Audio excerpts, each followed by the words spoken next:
Hello, नमस्कार, मैं विपिन, स्वागत है एक बार फिर से आपका अपने यूट्यूब चैनल कॉम्पिटिशन एग्ज़ाम पर।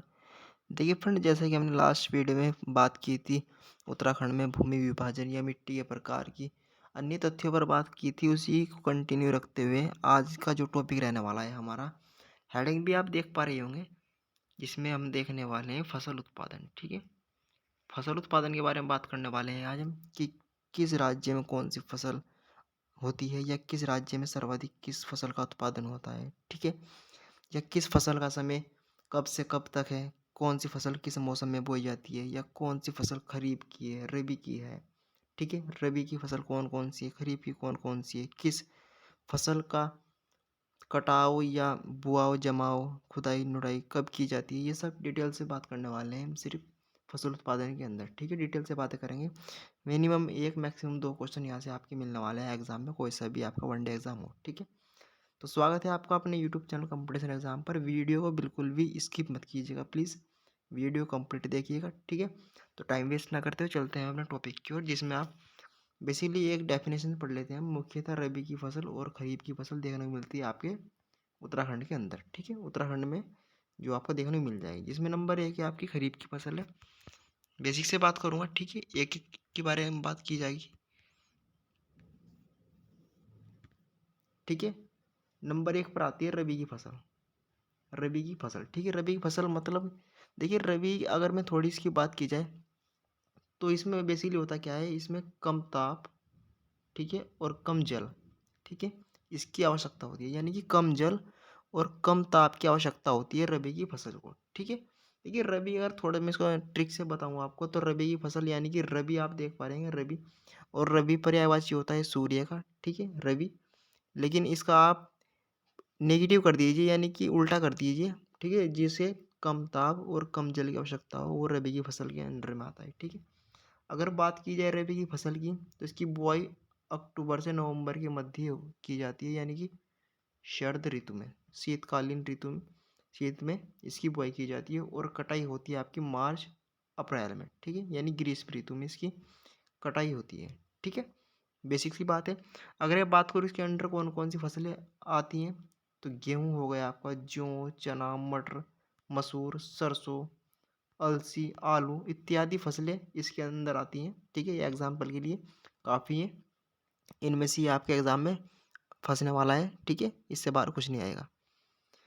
तो बेसिक सी रबी की फसल आपकी डिटेल से हो गई है। नेक्स्ट बात करता हूँ मैं खरीफ की फसल, ठीक है? खरीफ की फसल देखिए फ्रेंड्स, नोट्स बनाने का एक फ़ायदा ये है कि आप लिखते हुए याद कर सकते हैं, फिर उसके बाद जब आप रिवीजन करते हैं तो बोलते हुए फिर सुनते हुए दो दो प्रकार से आपका रिवीजन हो जाता है, ठीक है? उसके बाद बात आती है खरीफ की फसल, ठीक है? खरीफ, इसमें इसका उल्टा हो जाएगा, ज़्यादा ताप और ज़्यादा जल, ठीक है? इसका उत्पादन, इसके उत्पादन के लिए क्या आवश्यक है, ज़्यादा जल और ज़्यादा ताप की आवश्यकता होती है।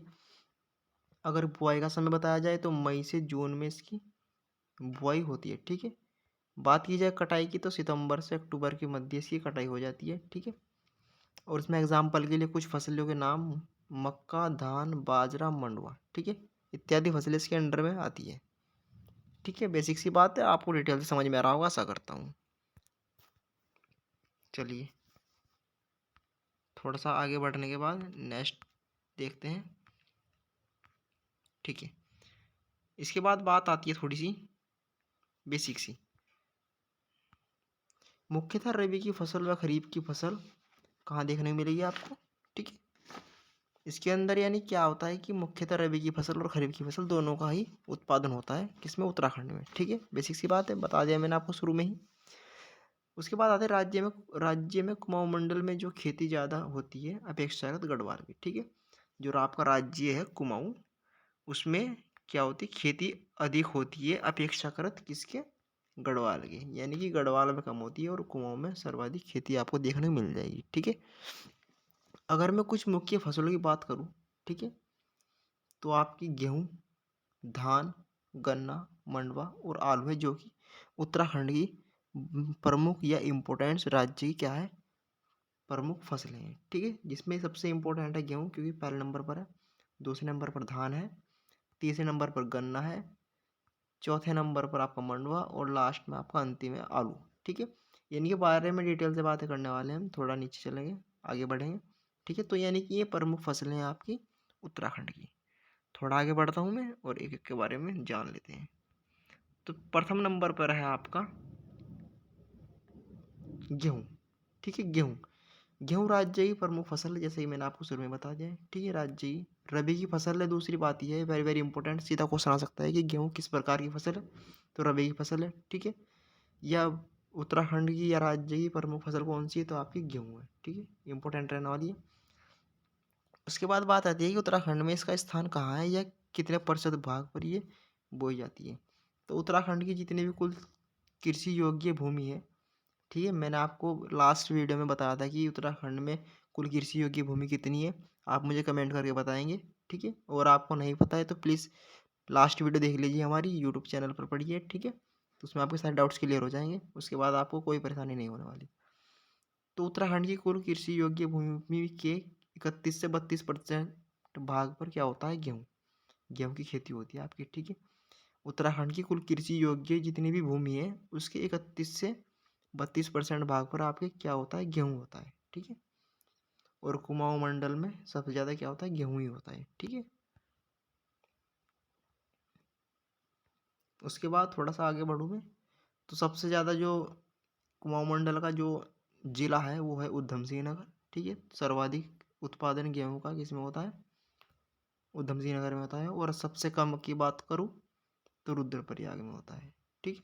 इंपॉर्टेंट है, आपसे एग्जाम में पूछा जा सकता है और पीछे भी पूछा गया है काफ़ी बार, इसलिए इंपॉर्टेंट हो जाता है, ठीक है। उसके बाद बात आती है चावल या धान की, ठीक है।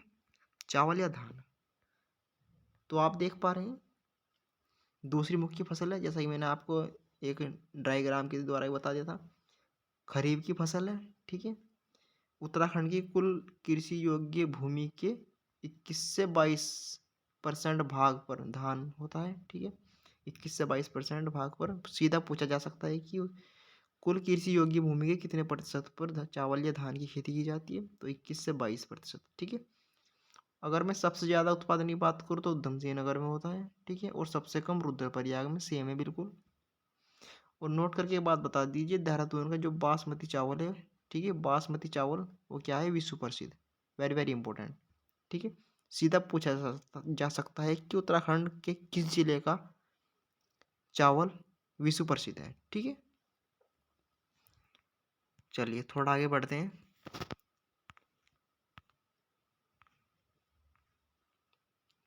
थर्ड नंबर पर आता है आपको गन्ना, ठीक है। गन्ना, ये भी इम्पोर्टेंट है, तीसरी प्रमुख फसल है और नकदी फसल के रूप में ये बेची जाती है या नकदी फसल के अंडर में ये आती है, ठीक है। उत्तराखंड की कुल कृषि योग्य भूमि के 61%, ठीक है, 61%, 61 सॉरी 6% भाग पर क्या होता है, गन्ना होता है, ठीक है। तीसरी फसल है इसलिए 6% कम है। उत्तराखंड की कुल कृषि योग्य भूमि के 6% भाग पर गन्ने की खेती की जाती है आपकी, ठीक है। और जो आपका सबसे कम है वो नैनीताल में है, यानी कि सबसे कम जो नैनीताल में उत्पादन होता है और सर्वाधिक होता है आपका उधम सिंह नगर में, वेरी वेरी इंपॉर्टेंट है, ठीक है। चलिए थोड़ा आगे बढ़ता हूँ। उसके बाद थोड़ी सी आगे बढ़ने के बाद हरिद्वार, देहरादून, उधम सिंह नगर, नैनीताल, ठीक है, इन 4 जिलों में क्या होता है, गन्ने का उत्पादन होता है, ठीक है, गन्ने का उत्पादन बेसिकली। और फिर आपका मंडवा, ठीक है। मंडवा, मंडवे में क्या है, एक तो पहली बात तो ये कि पर्वतीय क्षेत्रों में इसका उत्पादन देखने को मिलेगा, ठीक है। दूसरी बात खरीफ की फसल है, ठीक है। और सबसे ज़्यादा उत्पादन इसका पौड़ी में देखने को मिलेगा आपको, पौड़ी गढ़वाल में। और सबसे कम मिलेगा नैनीताल में, ठीक है, वेरी वेरी इंपॉर्टेंट है मंडुआ। उसके बाद बात की जाती है थोड़ी सी हरिद्वार और उधम सिंह नगर में मंडुआ का उत्पादन नहीं होता, वेरी वेरी इंपॉर्टेंट है, मैंने आपको इंपॉर्टेंट लिखवा भी रखा है इस पर, ठीक है। हरिद्वार और उधम सिंह नगर में मंडुआ की खेती नहीं होती, यह उत्पादन नहीं होता। सीधा पूछा जा सकता है कि किस जिले में मंडुए का उत्पादन नहीं होता है, ठीक है। तो आपके डाउट यहाँ से क्लियर हो जाएगा। उसके बाद इम्पोर्टेंट ये आता है कि जापान को मंडुआ का निर्यात किया जाता है, यानी जो आपका उत्तराखंड है वो जो मंडवे का निर्यात किससे करता है? जापान से। ठीक है, तो वेरी वेरी इंपॉर्टेंट है आपका यहाँ से। चलिए थोड़ा आगे बढ़ता हूँ और मैं, और लास्ट है, लास्ट तो नहीं है अभी, एक और रह रहा है इसके बाद, कंटिन्यू चल रहे हैं। उसके बाद आती है जौ। ठीक है, जौ भी एक प्रमुख फसल है उत्तराखंड की। सबसे पहली बात, गढ़वाल क्षेत्र में सबसे ज़्यादा उत्पादन होता है इसका। दूसरी बात, रबी की फसल है। ठीक है, रबी की फसल। और सबसे ज़्यादा जो उसका उत्पादन देखने को मिलेगा पिथौरागढ़ में, और सबसे कम उधम सिंह नगर में। Very very important. ठीक है, और मुख्य सब्जी आपकी आलू है, नोट करके बताई जाएगी ये बात। ये मुख्य सब्जी आलू है और सभी जिलों में पाया जाता है लगभग। और सरसों का जो सर्वाधिक उत्पादन होता है वो उधम सिंह नगर में देखने को मिल जाएगा आपको। ठीक है, उधम सिंह नगर में। फिर बात आती है थोड़ी सी अल्मोड़ा की। अल्मोड़ा की एक इम्पोर्टेंट चीज़ है जो कि एग्ज़ाम के लिए आवश्यक है। अल्मोड़ा, देखिए एक व्यक्ति रहे हैं यहाँ पर, अगर मैं थोड़ा सा आपको नोट करके बता दूँ। ठीक है, जिनका नाम है किशन चंद्र जोशी। ठीक है, किशन चंद्र जोशी इनका नाम है। ठीक है, विश्व का सबसे बड़ा मिर्च का पौधा इनके द्वारा उत्पादित है, यानी कि इन्होंने जो एक मिर्च का पौधा लगाया है, इन्होंने विश्व का सबसे बड़ा मिर्च का पौधा है। ठीक है, और जिसका रिकॉर्ड चढ़ा हुआ है गिनीज ऑफ वर्ल्ड रिकॉर्ड। ठीक है, यानी कि विश्व बुक में इसका क्या है, नाम दर्ज है। ठीक है, अगर मैं इसकी थोड़ी सी बात करूँ कि कितना ऊंचा है ये, तो लगभग 6.6 मीटर ऊंचा है, यानी कि 21.64 फीट का ये पौधा है। ठीक है, वेरी वेरी इंपॉर्टेंट हो सकता है एग्जाम के लिए।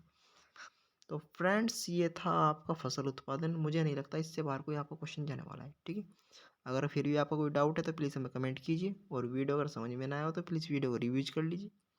ठीक है, मिलते हैं आपसे किसी अन्य टॉपिक पर नेक्स्ट वीडियो में, जो कि एग्ज़ाम के लिए इंपॉर्टेंट है, क्योंकि आपके एग्ज़ाम काफ़ी नज़दीक आ चुके हैं। ठीक है, तो तब तक के लिए करते रहिए अपनी तैयारी लगातार, और देखते रहिए चैनल। धन्यवाद।